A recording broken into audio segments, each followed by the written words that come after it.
Hello students, तो आज बात करते हैं डिहाइड्रेशन ऑफ अल्कोहल्स के बारे में, जिसमें हम एथेनॉल से एथीन को बनाएंगे। सीबीएसई बोर्ड एग्जाम में इस टॉपिक की मैकेनिक्स पूछी जाती है। अब इस टॉपिक की मैकेनिक्स को पढ़ने से पहले आपको एक बात याद रखनी है कि ये रिएक्शन जो है टेम्परेचर डिपेंडेंट रिएक्शन है। जब आप एथेनॉल का डिहाइड्रेशन कराओगे 443 केल्विन यानी 170 डिग्री सेल्सियस टेम्परेचर पर, तो वाटर आउट हो जाएगा यहाँ से, OH और H यहाँ से निकलेगा, H2O बाहर, और क्या बनेगी, एथ। अब इसकी मैकेनिक्स देख लेते हैं। ठीक है, फिर दोबारा कह रहा हूं, टेम्परेचर आप याद रखना 170 डिग्री सेल्सियस या 443 केल्विन। अब मैकेनिज्म नंबर एक क्या कहते हैं, स्टेप कि फॉर्मेशन ऑफ प्रोटोनेटेड अल्कोहल। जब कोई अल्कोहल प्रोटॉन को एक्सेप्ट कर लेता है, प्रोटॉन बोले तो H पॉजिटिव, तो उस चीज को बोलते हैं हम प्रोटोनेटेड अल्कोहल। अब यहाँ पर ये H पॉजिटिव कहा था बेटा, देखो रिएक्शन में क्या यूज हो रहा है, H+O4 एसिड। ये कैटलिस्ट का काम कर रहा है और साथ ही क्या काम कर रहा है, डिहाइड्रेटिंग एजेंट का। कैटलिस्ट जिस फॉर्म में एंटर करेगा लास्ट वाले स्टेप में, उसी फॉर्म में बाहर निकलेगा। यानी H+ एंटर तो कर रहा है लेकिन लास्ट में H+ जो का तो बाहर निकल। ठीक है, ये आपको ध्यान रखना है। तो अब क्या होगा, अब H पॉजिटिव है, इसके पास कोई इलेक्ट्रॉन नहीं है। अब इलेक्ट्रॉन की तलाश में किसके पास जाएगा, ऑक्सीजन के पास। ऑक्सीजन के पास लोन पेयर है। अब एक बॉन्ड बनाने के लिए 2 इलेक्ट्रॉन चाहिए, तो ये दोनों अपने यानी कि एक लोन पेयर ऑक्सीजन जो है वो मतलब प्रोटॉन को दे देगा।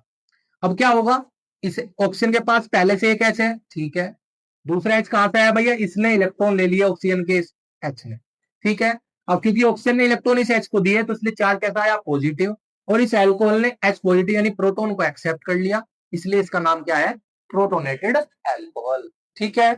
अब सेकंड स्टेप क्या कहता है कि सेकंड स्टेप में आपका कार्बोकेटायन बनेगा by the removal of water. अब किस तरीके से, यहाँ पे देखिए ऑक्सीजन पर पॉजिटिव चार्ज यानी इलेक्ट्रॉन की डिफिशियंसी है। अब उस कंडीशन में क्या होगा भाई, ऑक्सीजन चाह रहा है कि इलेक्ट्रॉन मिले, तो ये कार्बन और ऑक्सीजन के बीच में जो बॉन्ड है, इसके पास 2 इलेक्ट्रॉन है इस बॉन्ड के अंदर। सॉरी। तो ये वाला बॉन्ड किधर ब्रेक हो जाएगा, इस साइड। अब ऑक्सीजन को अपने 2 इलेक्ट्रॉन वापस मिल गए, तो बाहर क्या होगा भैया, H ऑक्सीजन H। भाई एक लोन पेयर तो पहले से ही था।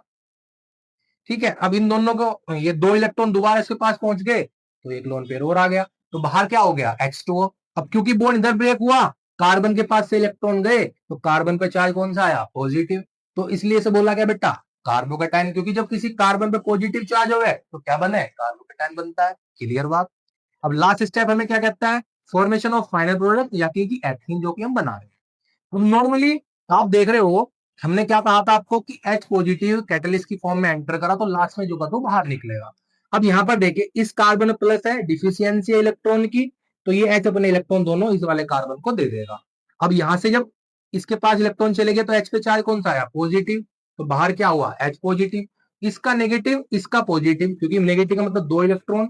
इस कार्बन में कितने इलेक्ट्रॉन की डिफिशियंसी थी, 2 की। 2 इलेक्ट्रॉन मिल गए, तो मिलके क्या बना लिया, बॉन्ड। क्या बन गई, एथीन। तो इस तरीके से हमारी मैकेनिज्म पूरी हो गई। ठीक है, थैंक यू।